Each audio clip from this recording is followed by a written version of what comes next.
그리스도는 곧 진리, 길, 생명이십니다.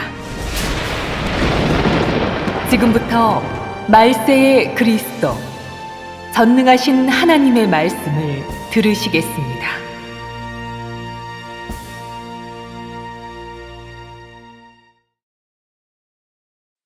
하나님의 역사, 하나님의 성품과 하나님 자신 3.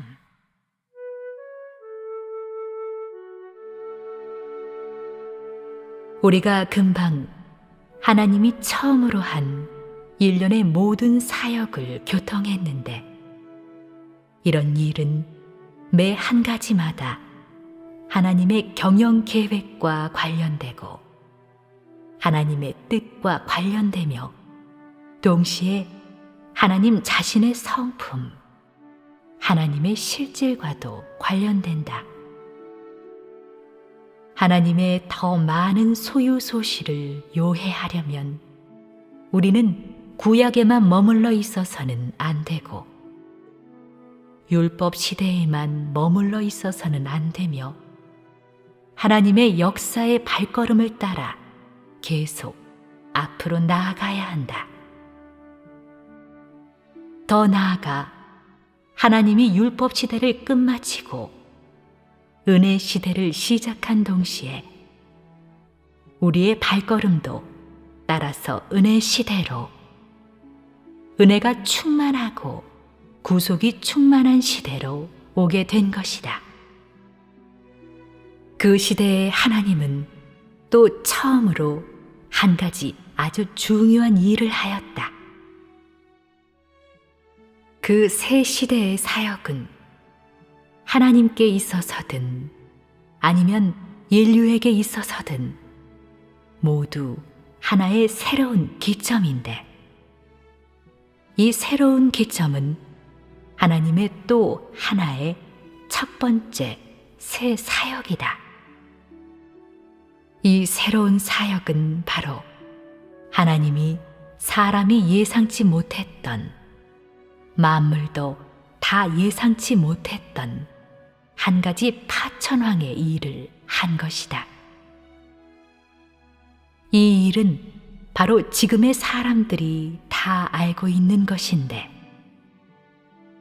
하나님이 처음으로 인류 중에 일원이 되어 처음으로 사람의 형상으로, 사람의 신분으로 그의 새로운 사역을 시작한 것이다. 이 새로운 사역은 그가 이미 율법 시대의 사역을 끝마쳤음을 뜻하고, 하나님이 더는 율법 아래에서 그 어떤 일이나 그 어떤 말씀도 하지 않고 율법의 형식과 율법의 원칙과 규례로서 말씀하거나 그 어떤 일도 하지 않음을 뜻한다. 즉, 율법을 위주로 하는 모든 사역이 다 영원히 정지되고 더는 계속되지 않는 것이다. 왜냐하면 하나님이 새로운 사역과 새로운 일을 하려 하고 하나님의 계획에 또 새로운 기점이 있게 되었기 때문이다. 그러므로 하나님은 반드시 사람을 다음 시대로 인솔해야 하였다. 이 일이 사람에게 있어서 기쁜 소식인지 아니면 불길한 소식인지, 그것은 사람의 실질이 무엇이냐에 달렸다.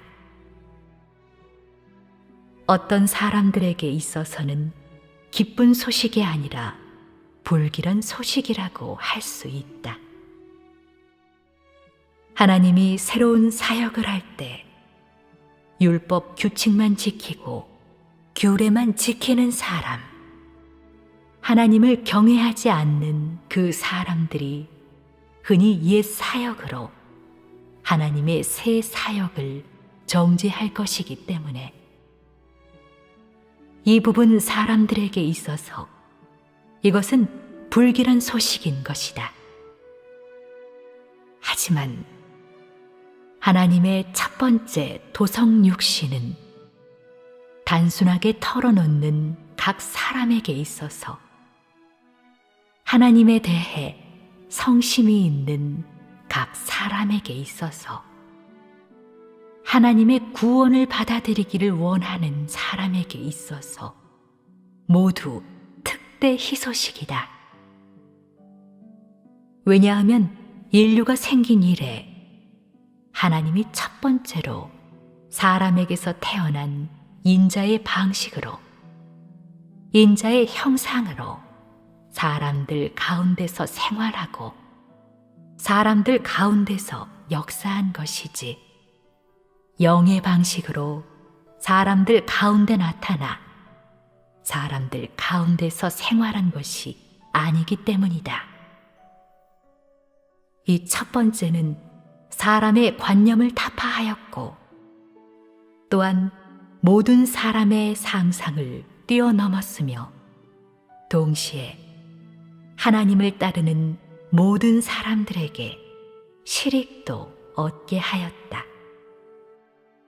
하나님은 낡은 시대를 끝냈을 뿐만 아니라 동시에 그의 낡은 역사 방식과 역사 품격도 끝냈고 더는 그의 사자에게 그를 위해 그의 뜻을 전달하게 하지 않았고 더는 구름 속에 숨어 천둥치는 방식으로 높은 곳에서 굽어보며 사람에게 나타나지도 않았고 사람에게 말씀하지도 않았으며 정상 상태와는 완전히 다르게 사람이 상상도 못한 방식, 사람이 이해하기 어렵고 받아들이기 어려운 방식으로서 말씀이 육신됨으로써 인자로 됨으로써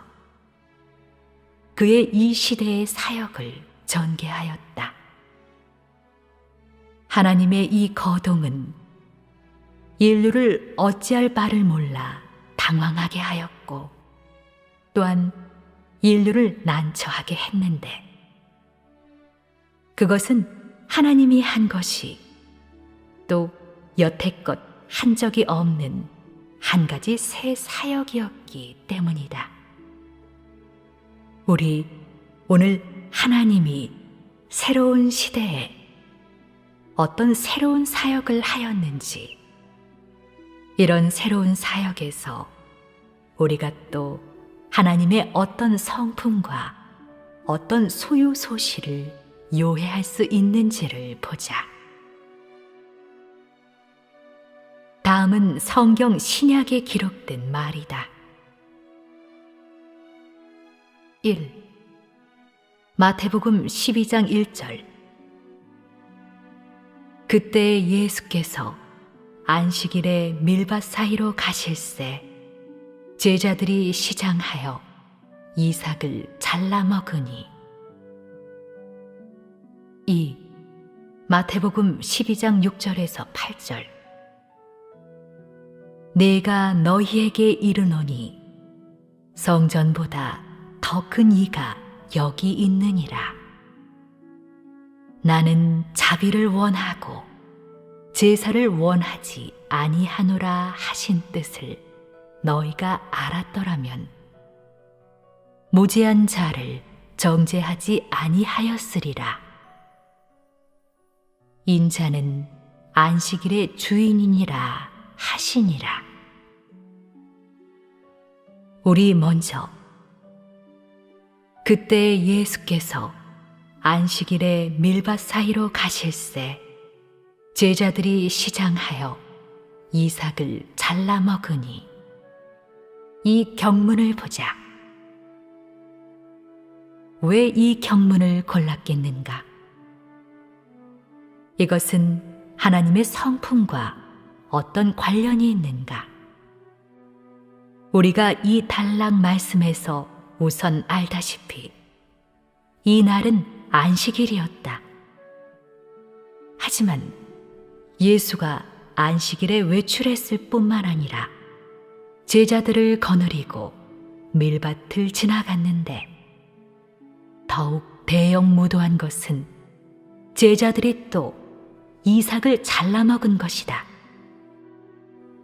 율법 시대에 여호와 하나님의 율법은 안식일에 사람이 마음대로 외출해서는 안 되고 마음대로 활동해서는 안 되며 안식일에 여러 가지 일을 해서는 안 된다고 규정하였다. 예수의 이 거동은 율법 아래에서 오랫동안 살아온 사람들을 이해하지 못하게 했고 심지어 비난을 사기까지 했다.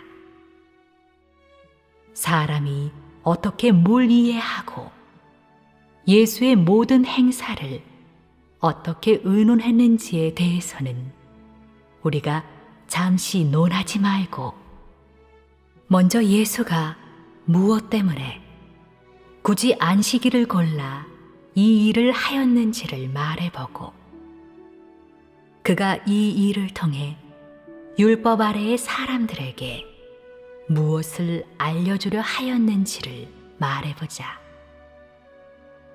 이것이 바로 내가 말하려는 이 경문과 하나님 성품과의 연계이다.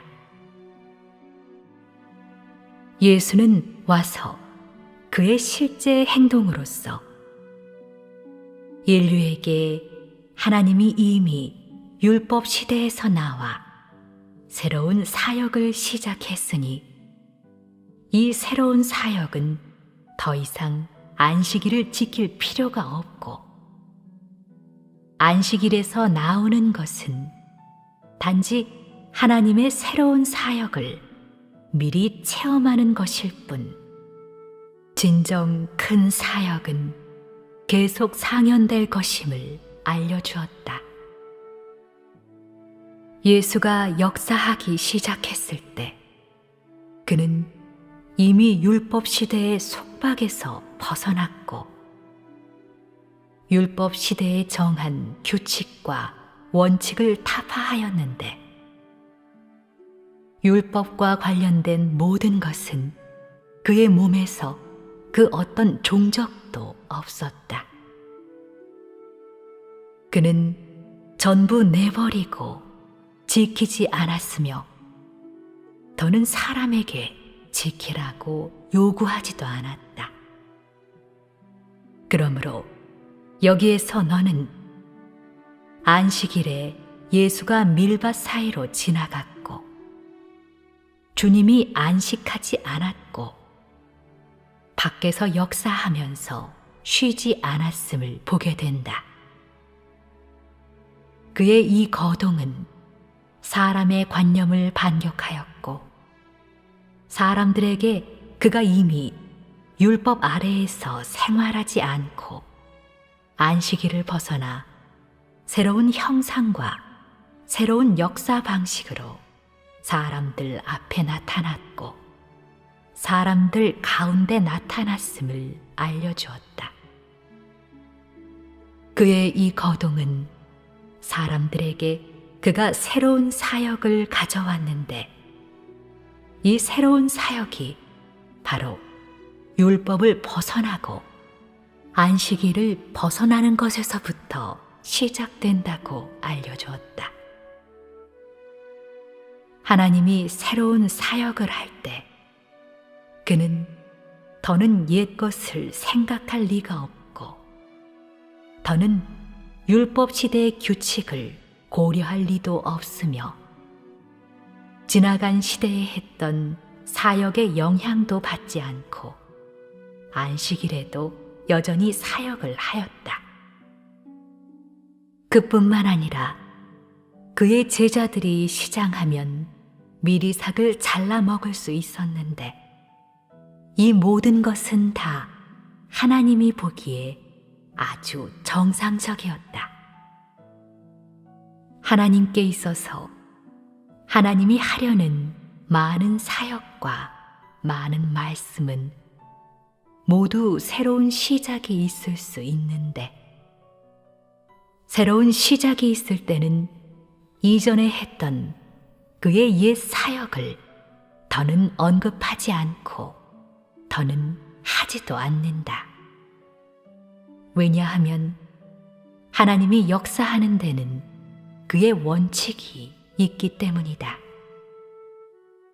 그가 새 사역을 하려 할 때가 바로 그가 사람을 새로운 사역 절차로 이끌어 가려 할 때이자, 역시 그의 사역이 더 높은 단계로 진입할 때인데, 사람이 만약 낡은 논법이나 규칙을 계속하거나 계속 지킨다면 하나님이 기념하지도 않고 칭찬하지도 않는다. 그것은 그가 이미 새로운 사역을 가져왔고 새로운 역사 단계로 들어갔기 때문이다.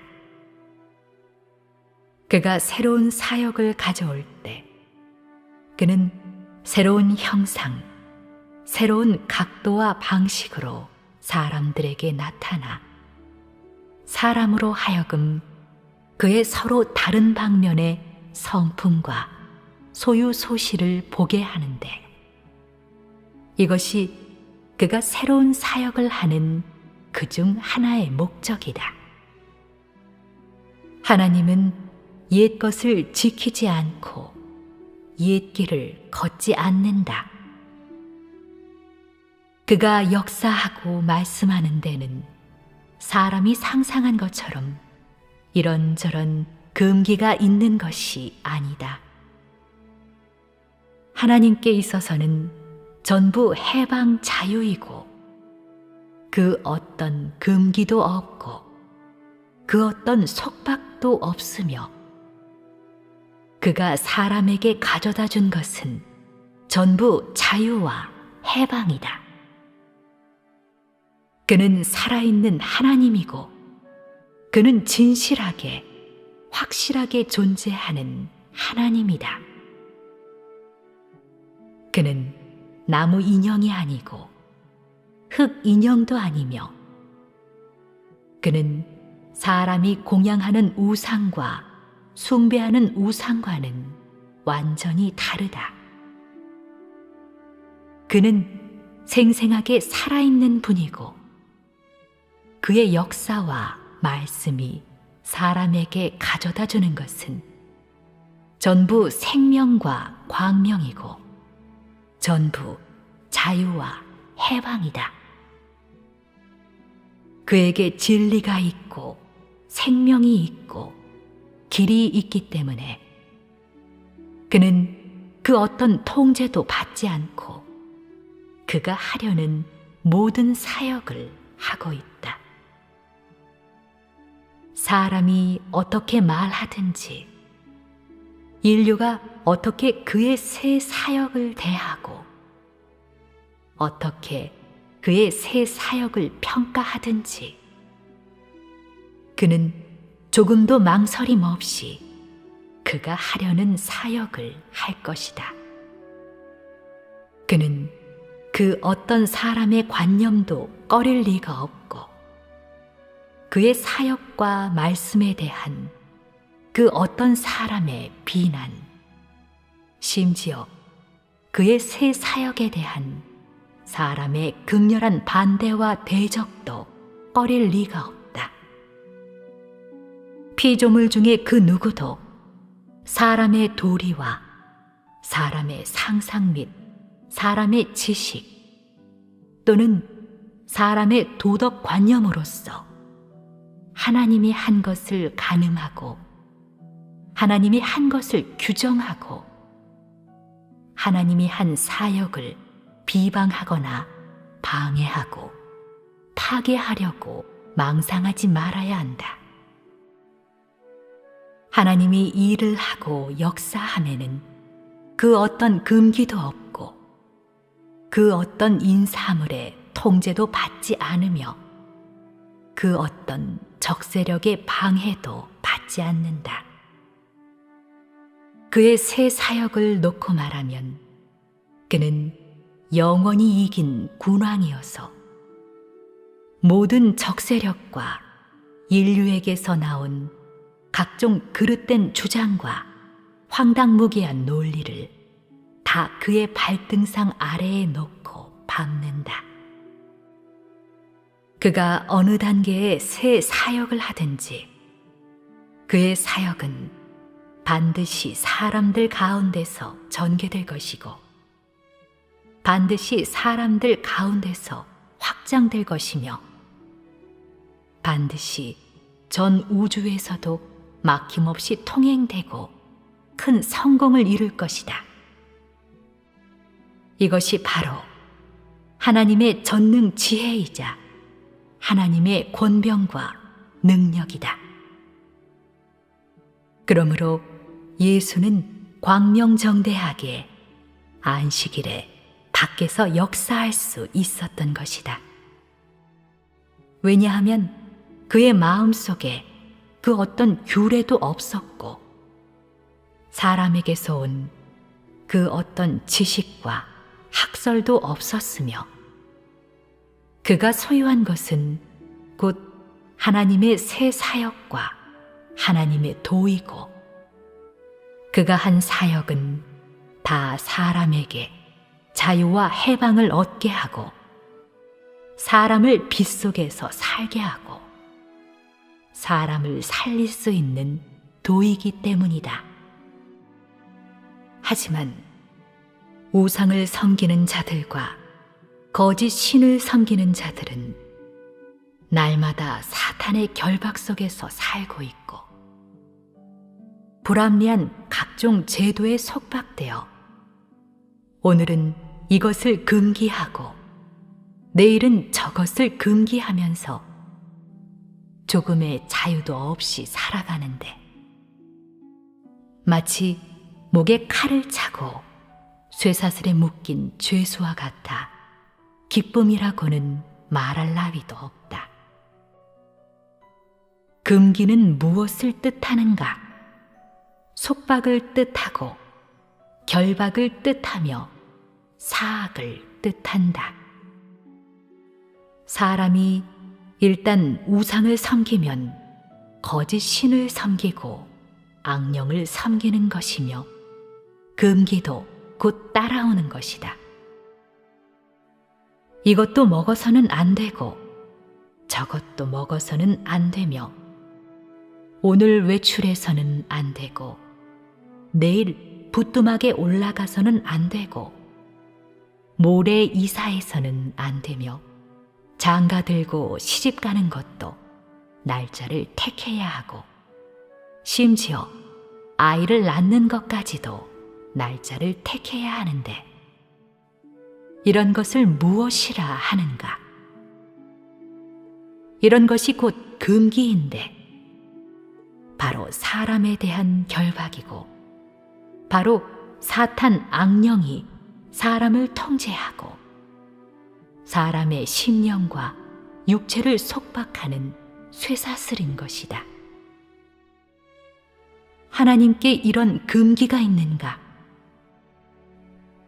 하나님의 거룩함을 말할 때면 너는 마땅히 먼저 이 점을 생각해야 한다. 하나님께는 그 어떤 금기도 없다.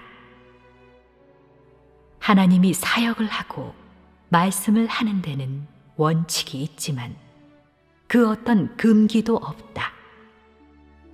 왜냐하면 하나님 자신이 곧 진리이고 곧 길이고 생명이기 때문이다. 다음 경문을 보자. 마태복음 12장 6절에서 8절. 그러나 내가 너희에게 이르노니 성전보다 더 큰 이가 여기 있느니라. 나는 자비를 원하고 제사를 원하지 아니하노라 하신 뜻을 너희가 알았더라면 무죄한 자를 정죄하지 아니하였으리라. 인자는 안식일의 주인이니라 하시니라. 여기에 성전은 무엇을 가리키는가? 통속적인 말로 하면 성전은 화려하고 높고 큰 건물을 가리키는데, 율법 시대의 성전은 바로 제사장이 하나님께 경배하는 데 쓰이는 곳이었다. 예수가 말씀한 성전보다 더 큰 이가 여기 있느니라 해서, 이는 누구를 가리키는가? 아주 뚜렷한 바, 이는 바로 말씀이 육신된 주 예수이다. 이는 예수만이 성전보다 더 크기 때문이다. 이 말씀은 사람에게 무엇을 알려주는가? 사람에게 성전에서 나와야 한다고 알려준다. 하나님이 이미 성전에서 나오고 거기에서 역사하지 않기 때문에 사람은 마땅히 성전 밖에서 하나님의 발자취를 찾고 하나님의 새로운 역사의 발걸음을 따라야 하는 것이다. 예수가 이 말씀을 한 배경은 율법 아래의 사람들이 이미 성전을 하나님보다 더 큰 것으로 여겼기 때문이다. 즉, 사람들이 경배한 것은 성전이란 그곳이지 하나님이 아니었다. 그리하여 예수가 사람들에게 우상을 섬기지 말고 하나님을 경배하라고 일러주었던 것이다. 왜냐하면 하나님은 지고지상한 분이기 때문이다. 그러므로 그는 나는 자비를 원하고 제사를 원하지 아니하노라고 말씀하였다. 보다시피 예수의 눈에는 율법 아래의 절대 다수의 사람들이 더는 여호와를 경배하지 않고 제사를 드리는 과정만 거칠 뿐이었는데, 이 과정이 예수에 의해 우상을 섬기는 것으로 정해졌다. 우상을 섬기는 이 사람들은 성전을 하나님보다 더 크고 더 높게 보았는데, 그들의 마음에는 성전뿐이고 하나님이 없었다. 그들에게 있어서 성전이 없으면 그들이 머물 곳을 잃게 되고, 성전이 없으면 경배할 곳도 없게 되고, 제사 드리는 일도 행할 수 없게 되는 것이다. 머물 곳이란 바로 그들이 여호와 하나님을 경배한다는 명목으로 성전 안에 있으면서 자기의 일을 할 수 있도록 허가받은 것이다. 제사 드리는 일을 행하는 것이란 바로 그들이 성전 안에서 섬기는 일을 함으로써 그들 개인의 부정한 행동을 숨길 수 있다는 것이다. 이것이 바로 당시의 사람들이 무엇 때문에 성전을 하나님보다 더 크게 여겼는가 하는 원인이다. 그들이 성전으로 덮어 감추고 제사 드리는 것을 구실로 사람을 속이고 하나님을 속였기 때문에 예수가 이런 말씀을 함으로써 사람들에게 일러준 것이다. 이 말씀은 지금에 가져와서 말해도 마찬가지로 유효하고 마찬가지로 겨냥하는 바가 있다. 비록 지금의 사람과 율법 시대의 사람은 하나님의 서로 다른 역사를 경력했지만 사람의 본성 실질은 똑같다. 지금 이런 역사 배경 하에서도 사람은 여전히 성전이 하나님보다 크다는 것과 비슷한 성질의 일을 해낼 수 있다. 예컨대 사람이 본분을 하는 것을 직업으로 여기고 하나님을 간증하고 큰 붉은 용과 싸우는 것을 인권을 수호하고 민주 자유를 쟁취하는 정치 운동으로 여기며 얼마간의 기술 수준이 있는 본분을 자기의 사업으로 여기고 하나님을 경외하며 악에서 떠나는 것을 종교의 교리로 삼아 지키는 등등이다. 사람의 이런 표현이 바로 성전이 하나님보다 크다는 성질과 같은 것이 아닌가. 다만 2000년 전의 사람은 유형의 성전에서 개인의 경영을 하였고 오늘의 사람은 무형의 성전에서 개인의 경영을 할 따름이다. 규례를 중히 여기는 그 사람들이 규례를 하나님보다 더 크게 여기고 지위를 좋아하는 그 사람들이 지위를 하나님보다 더 크게 여기고 사업에 몰두하는 그 사람들이 사업을 하나님보다 더 크게 여기는 등등 사람의 각종 표현은 나로 하여금 사람이 입으로는 하나님을 지극히 높다고 칭송하지만 사람의 눈에는 모든 것이 다 하나님보다 크다라고 말하게 할 수밖에 없다. 왜냐하면 사람이 일단 하나님을 따르는 도중에 자기의 재능을 발휘할 기회를 찾으면 일단 자기의 경영과 자기의 사업을 할 수 있는 기회가 생기면 하나님을 단호히 거부하고 자기가 몰두하는 사업에 온 몸을 던지고 하나님의 부탁과 하나님의 마음에 관해서는 일찌감치 그것을 까맣게 잊어버리기 때문이다.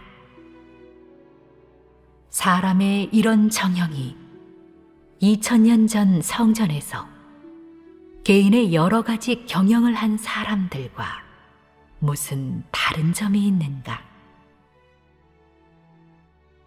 계속해서 이 단락의 경문 중 마지막 그 한마디를 보자. 인자는 안식일의 주인이니라.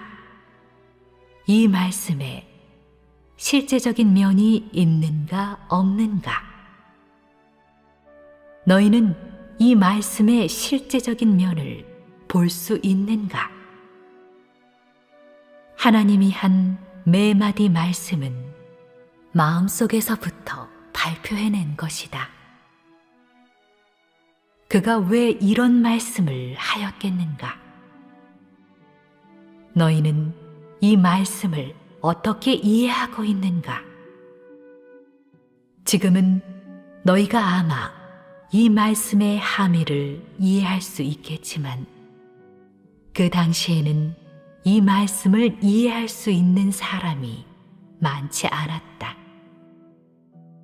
왜냐하면 그때의 사람들이 금방 율법 시대에서 나왔으니 그들을 놓고 말하면 안식일에서 나오는 것은 아주 어려운 일이었고 무엇이 진정한 안식일인지를 깨닫는다는 것은 더 말할 나위도 없었기 때문이다.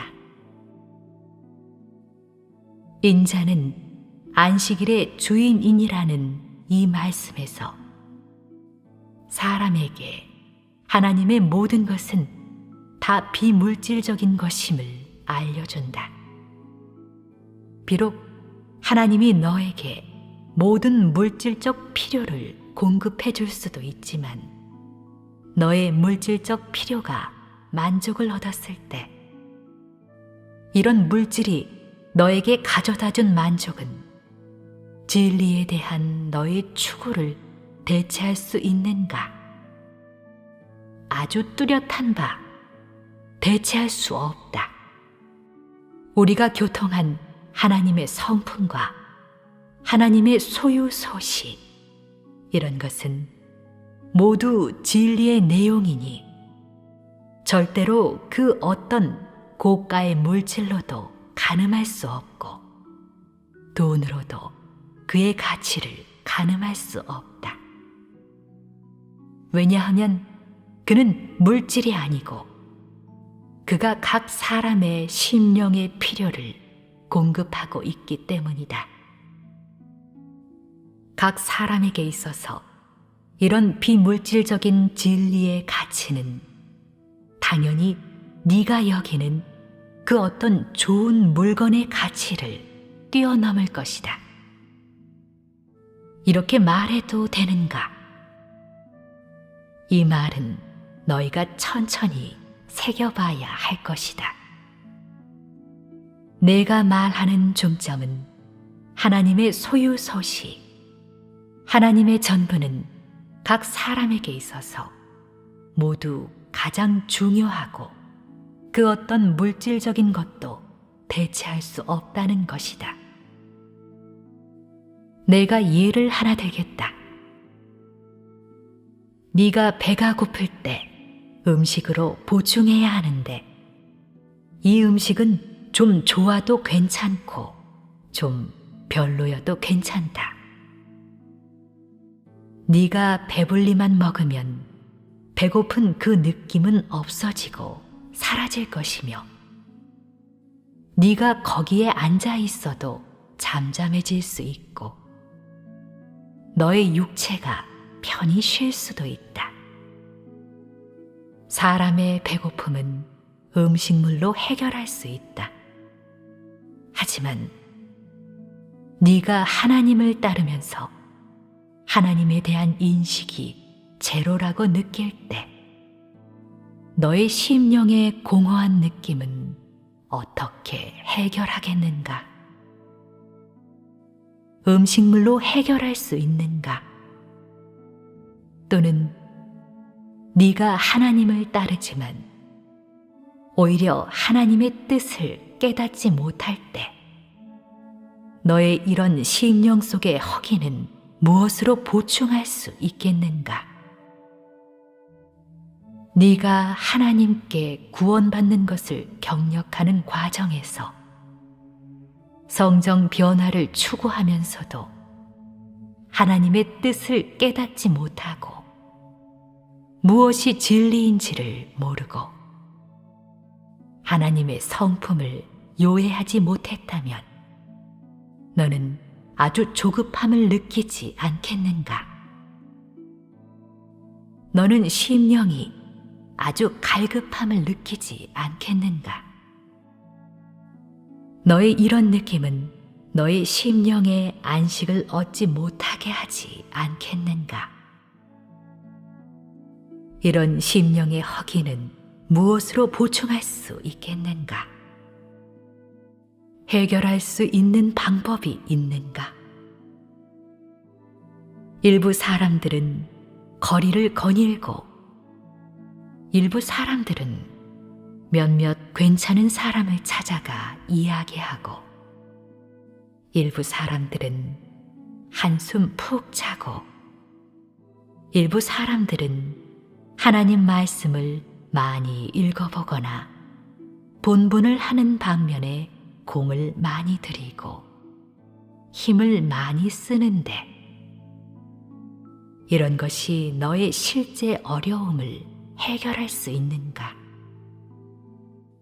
이런 행실에 대해 너희는 모두 깊은 체득이 있다.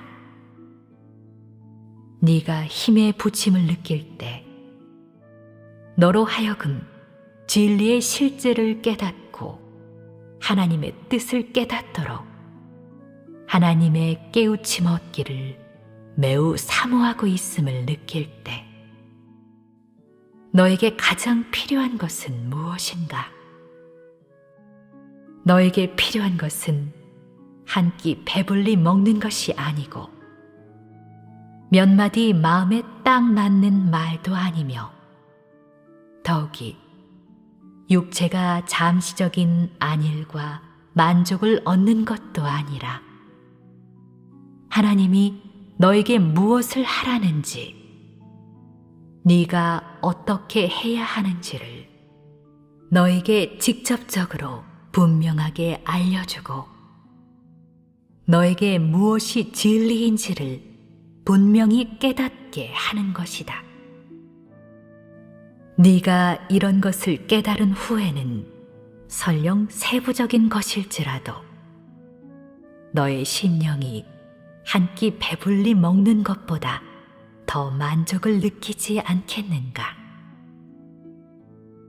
너의 심령이 만족을 얻었을 때는 너의 심령이나 너의 전인이 진정한 안식을 얻은 것이 아니겠는가? 내가 이 일을 이렇게 비유하고 이렇게 분석하니 너희는 지금 왜 내가 너희에게 인자는 안식일의 주인이니라는 이 말씀을 보라고 하는지 요해하게 되지 않았는가? 이 말씀의 뜻은 바로 하나님에게서 온 것, 하나님의 소유 소식, 하나님의 전부는 네가 전에 가장 소중하다고 여겼던 한 가지 물건이나 한 사람을 포함한 모든 것보다 크다는 것이다. 다시 말해서 사람이 만약 하나님 입에서 나온 말씀을 얻지 못한다면, 사람이 만약 하나님의 뜻을 모른다면 안식을 얻을 수가 없다는 것이다.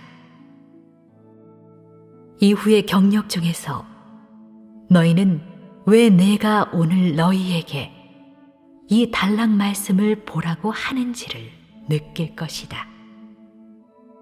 이것은 아주 중요하다. 하나님께 있어서 하는 매 한 가지 일은 다 진리이고 다 생명이다.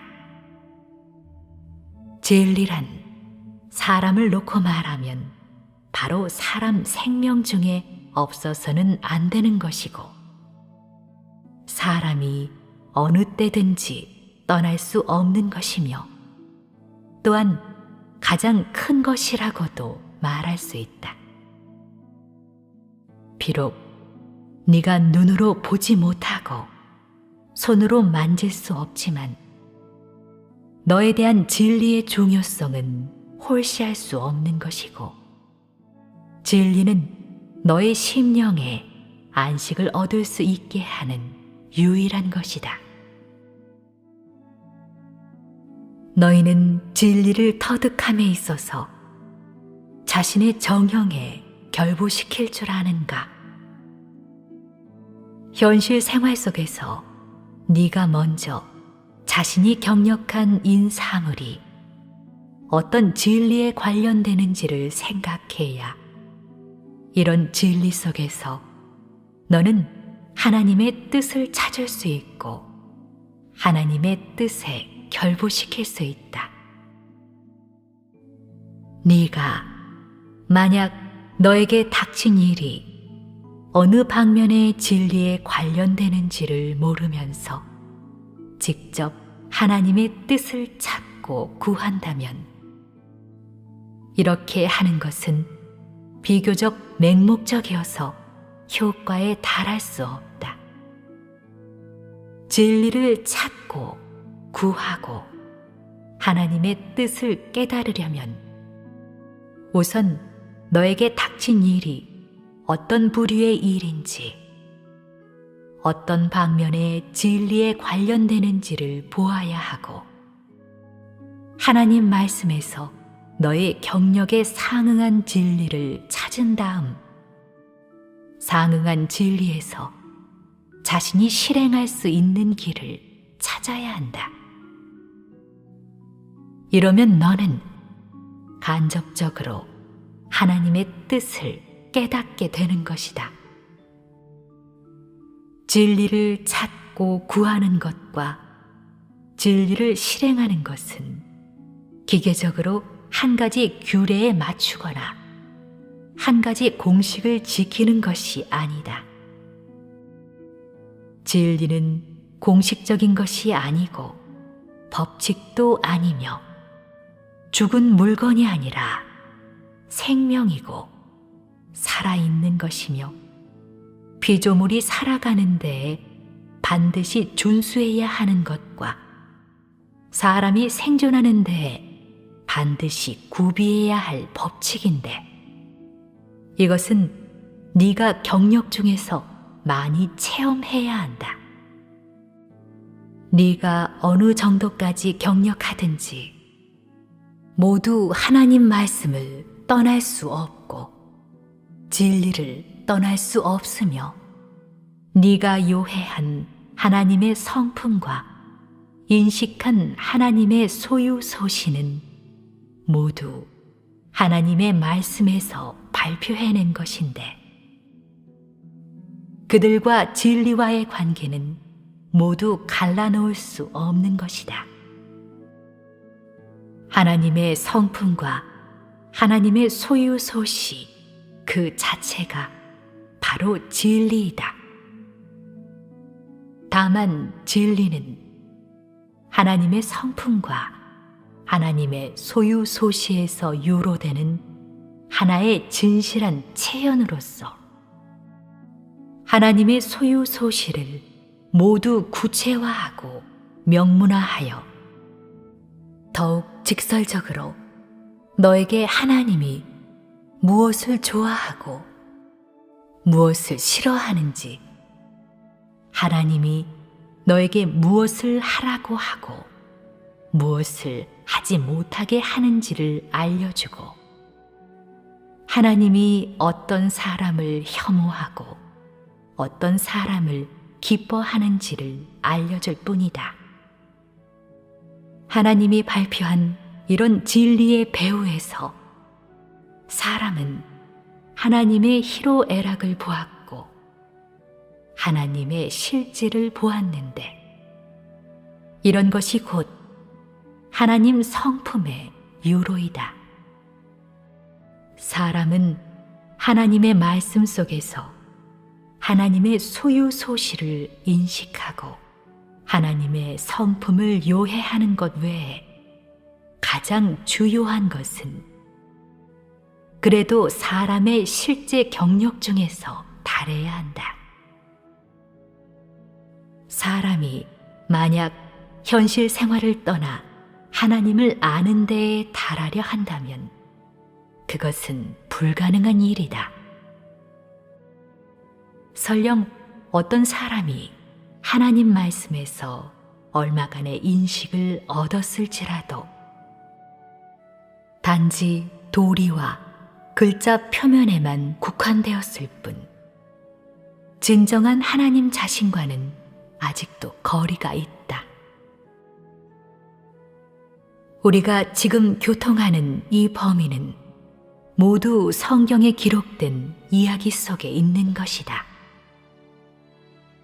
이런 이야기를 통해 발생한 이런 일을 해부함을 통해 하나님이 전에 발표한 성품과 소유 소시를 인식하고 사람으로 하여금 더 넓게, 더 깊게, 다방면으로 다양하게 하나님의 여러 가지 면을 인식할 수 있게 한다. 그럼 하나님의 여러 가지 면을 알려면 이런 이야기로밖에 달할 수 없는가? 그런 것도 아니다. 왜냐하면 하나님이 국도시대에서 한 말씀과 한 사역은 더욱더 사람에게 하나님의 성품을 알게 할 수 있을 뿐만 아니라 더 전면적이기 때문이다.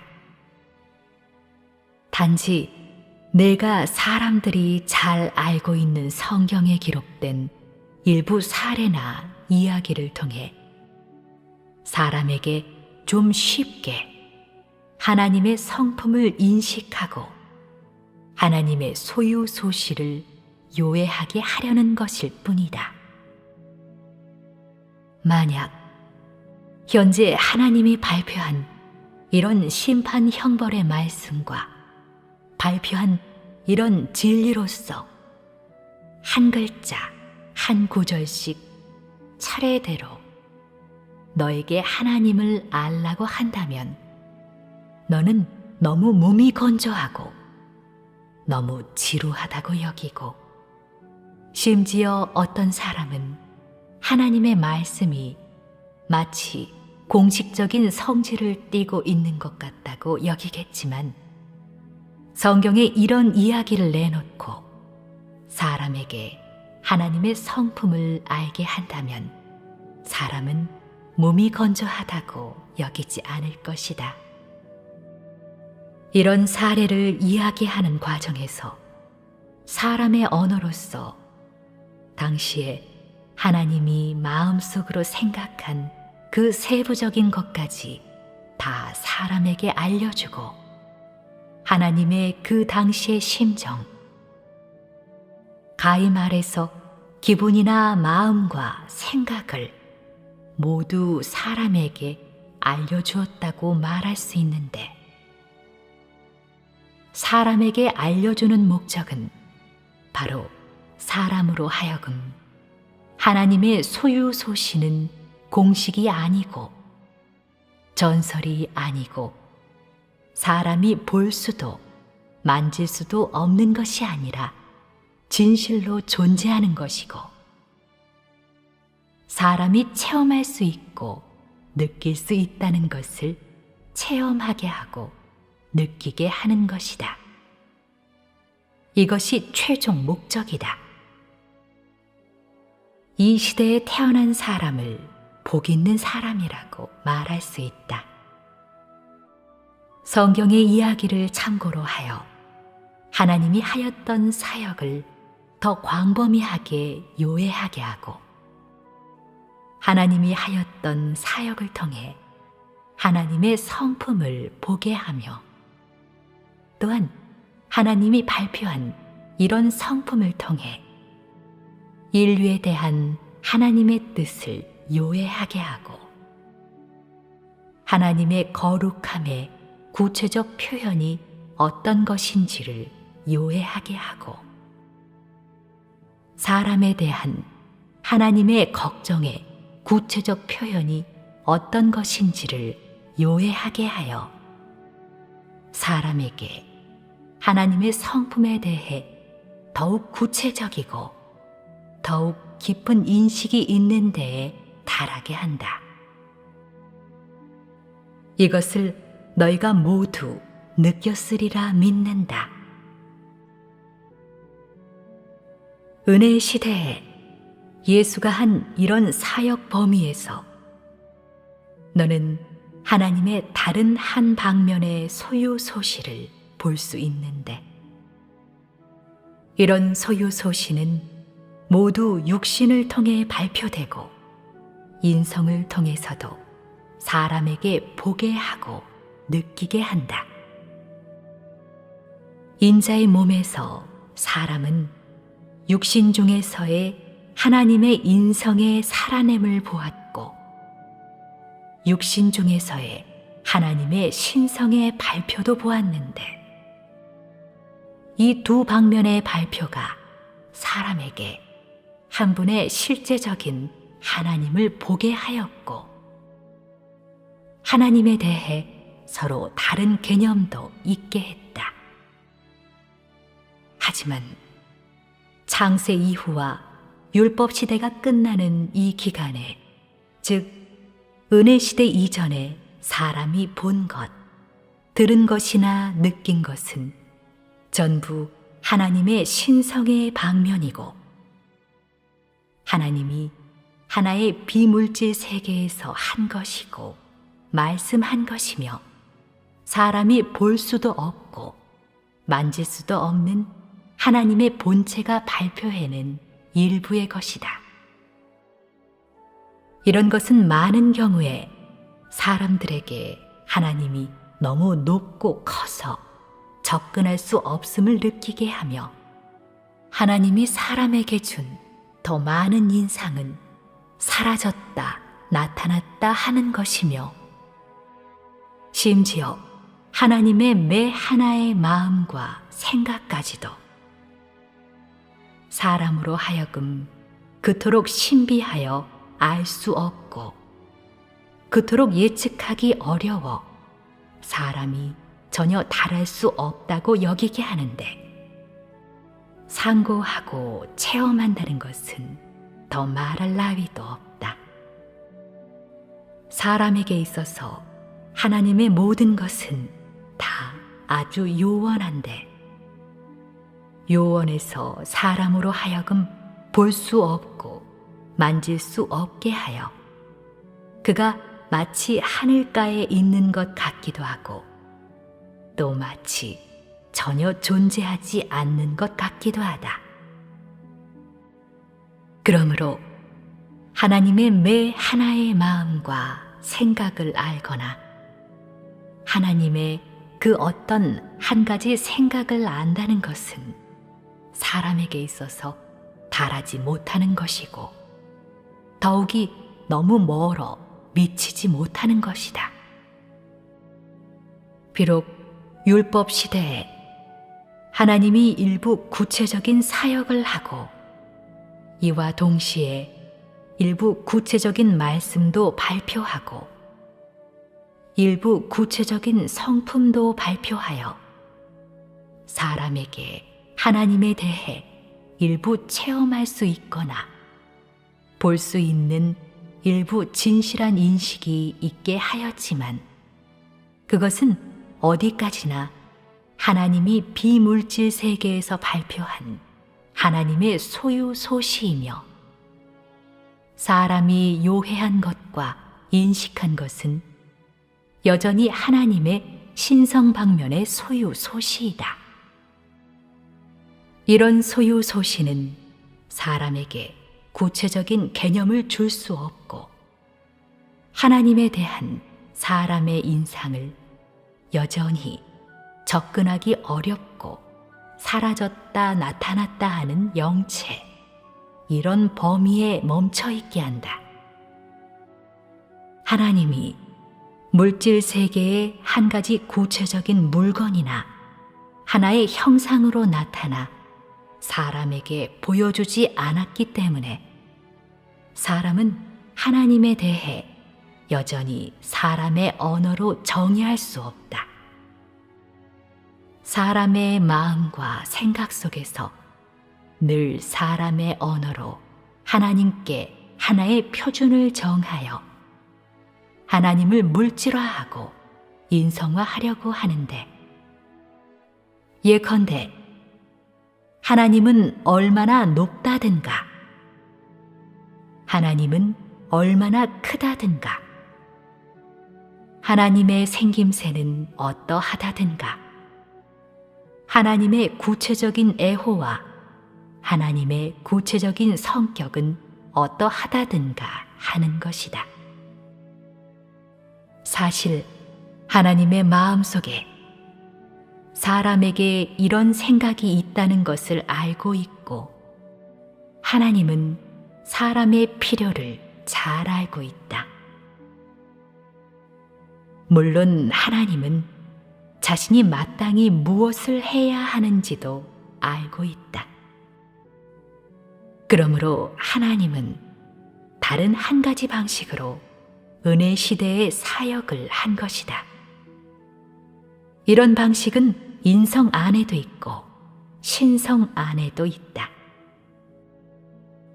예수가 사역을 하는 기간에 사람이 본 하나님은 인성의 표현이 아주 많이 있었다. 예컨대 그는 춤을 출 수도 있었고 혼인잔치에 참석할 수도 있었고 사람과 마음을 터놓고 이야기하고 말씀할 수도 있었으며 혹은 한 가지 일을 담론할 수도 있었다. 이와 동시에 예수는 신성방면을 대표하는 많은 사역도 하였는데 물론 이런 사역은 다 하나님 성품의 발표와 유로인 것이다. 이 기간에 하나님의 신성이 하나의 정상적인 육신 중에 실제화되어 사람에게 볼 수 있고 만질 수 있게 하고 사람에게 더는 하나님이 사라졌다 나타났다 하여 접근할 수 없다고 느껴지지 않게 하였다. 반대로 사람은 인자의 일거수일투족, 인자의 말씀과 역사를 통해 하나님의 마음을 상고할 수 있거나 하나님의 신성을 요해할 수 있었다.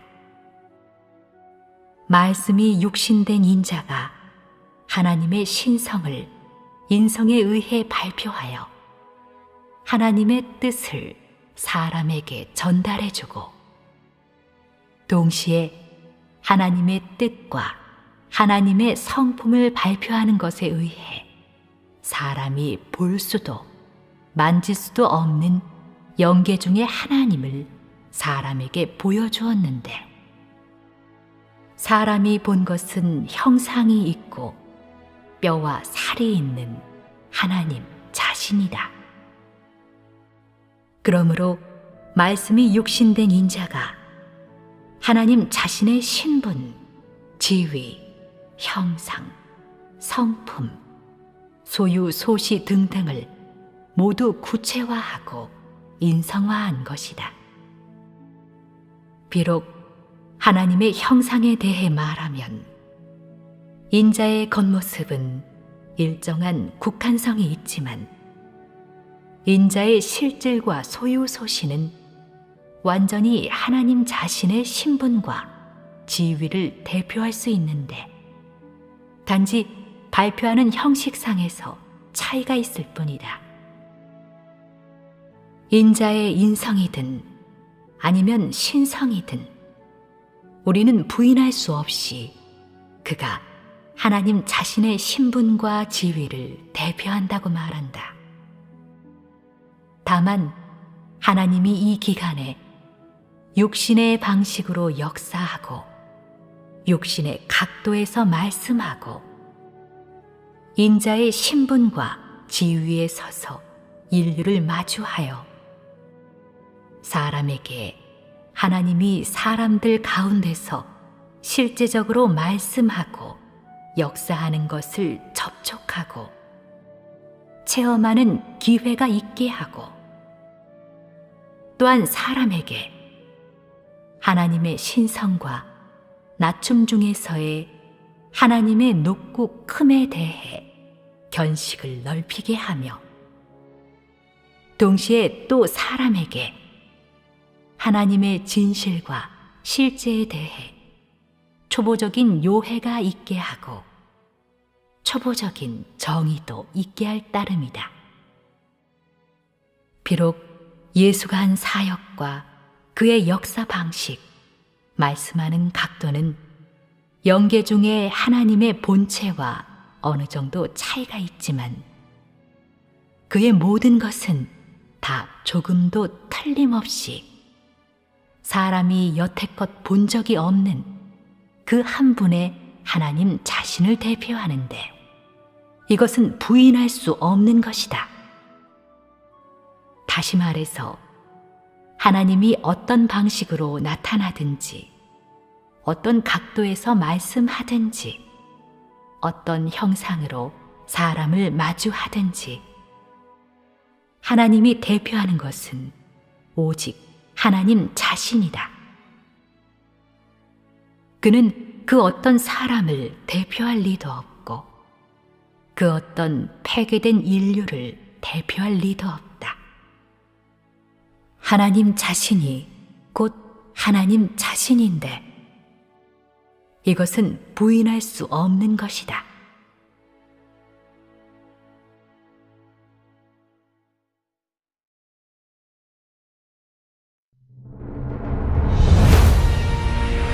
그리스도는 곧 진리, 길, 생명이십니다. 지금부터 말세의 그리스도, 전능하신 하나님의 말씀을 들으시겠습니다.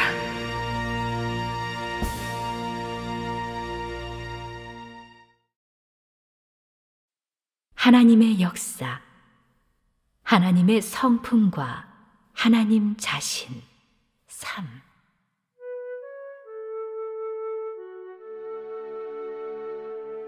우리가 금방 하나님이 처음으로 한 일련의 모든 사역을 교통했는데 이런 일은 매 한 가지마다 하나님의 경영 계획과 관련되고 하나님의 뜻과 관련되며 동시에 하나님 자신의 성품, 하나님의 실질과도 관련된다.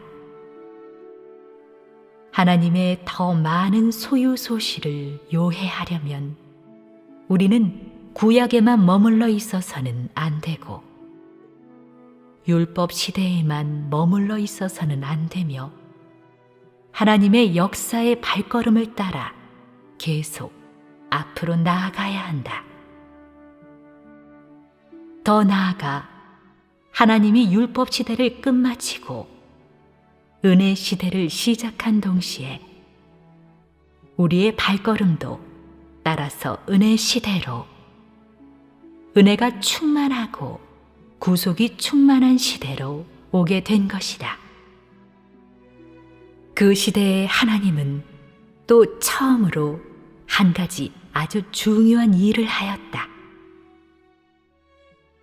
그 새 시대의 사역은 하나님께 있어서든 아니면 인류에게 있어서든 모두 하나의 새로운 역사 품격도 끝냈고 더는 그의 사자에게 그를 위해 그의 뜻을 전달하게 하지 않았고 더는 구름 속에 숨어 천둥치는 방식으로 높은 곳에서 굽어보며 사람에게 나타나지도 않았고 사람에게 말씀하지도 않았으며 정상 상태와는 완전히 다르게 사람이 상상도 못한 방식, 사람이 이해하기 어렵고 받아들이기 어려운 방식으로서 말씀이 육신됨으로써 인자로 됨으로써 그의 이 시대의 사역을 전개하였다. 하나님의 이 거동은 인류를 어찌할 바를 몰라 당황하게 하였고 또한 인류를 난처하게 했는데 그것은 하나님이 한 것이 또 여태껏 한 적이 없는 한 가지 새 사역이었기 때문이다. 우리 오늘 하나님이 새로운 시대에 어떤 새로운 사역을 하였는지 이런 새로운 사역에서 우리가 또 하나님의 어떤 성품과 어떤 소유 소실을 요해할 수 있는지를 보자. 다음은 성경 신약에 기록된 말이다. 1. 마태복음 12장 1절. 그때 예수께서 안식일에 밀밭 사이로 가실새 제자들이 시장하여 이삭을 잘라 먹으니. 2. 마태복음 12장 6절에서 8절. 내가 너희에게 이르노니 성전보다 더 큰 이가 여기 있느니라. 나는 자비를 원하고 제사를 원하지 아니하노라 하신 뜻을 너희가 알았더라면 무죄한 자를 정죄하지 아니하였으리라. 인자는 안식일의 주인이니라 하시니라. 우리 먼저 그때 예수께서 안식일에 밀밭 사이로 가실새 제자들이 시장하여 이삭을 잘라 먹으니 이 경문을 보자. 왜 이 경문을 골랐겠는가? 이것은 하나님의 성품과 어떤 관련이 있는가? 우리가 이 단락 말씀에서 우선 알다시피 이 날은 안식일이었다. 하지만 예수가 안식일에 외출했을 뿐만 아니라 제자들을 거느리고 밀밭을 지나갔는데 더욱 대형무도한 것은 제자들이 또 이삭을 잘라 먹은 것이다. 율법 시대에 여호와 하나님의 율법은 안식일에 사람이 마음대로 외출해서는 안 되고 마음대로 활동해서는 안 되며 안식일에 여러 가지 일을 해서는 안 된다고 규정하였다. 예수의 이 거동은 율법 아래에서 오랫동안 살아온 사람들을 이해하지 못하게 했고 심지어 비난을 사기까지 했다. 사람이 어떻게 뭘 이해하고 사람의 실질이 무엇이냐에 달렸다. 어떤 사람들에게 있어서는 기쁜 소식이 아니라 불길한 소식이라고 할 수 있다. 하나님이 새로운 사역을 할 때 율법 규칙만 지키고 규례만 지키는 사람, 하나님을 경외하지 않는 그 사람들이 흔히 옛 사역으로 하나님의 새 사역을 정죄할 것이기 때문에 이 부분 사람들에게 있어서 이것은 불길한 소식인 것이다. 하지만 하나님의 첫 번째 도성 육신은 단순하게 털어놓는 각 사람에게 있어서 하나님에 대해 성심이 있는 각 사람에게 있어서 하나님의 구원을 받아들이기를 원하는 사람에게 있어서 모두 특대 희소식이다.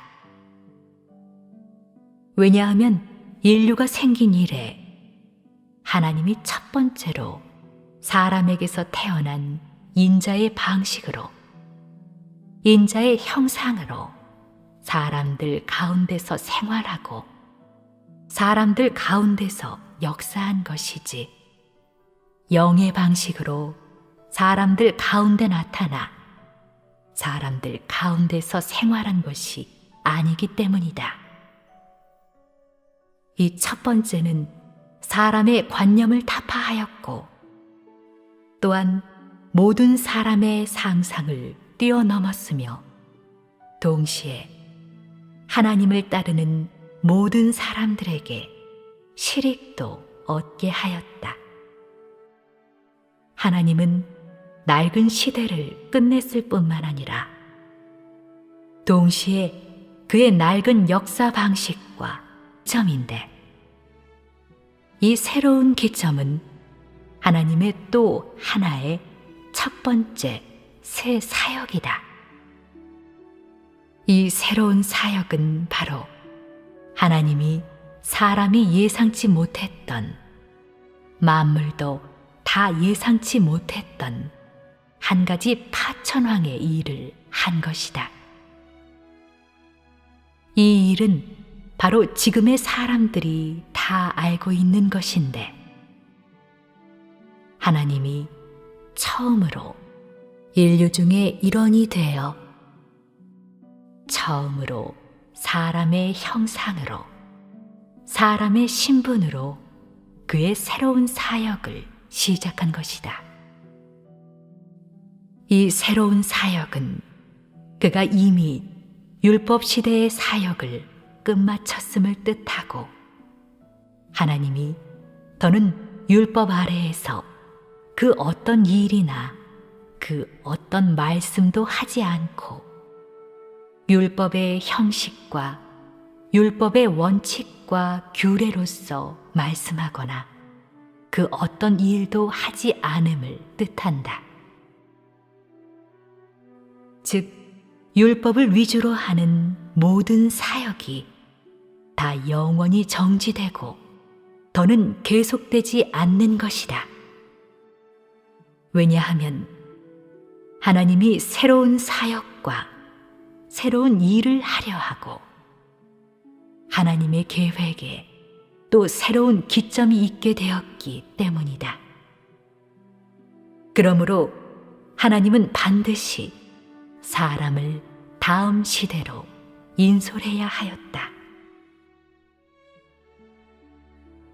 이 일이 사람에게 있어서 기쁜 소식인지 아니면 불길한 소식인지 그것은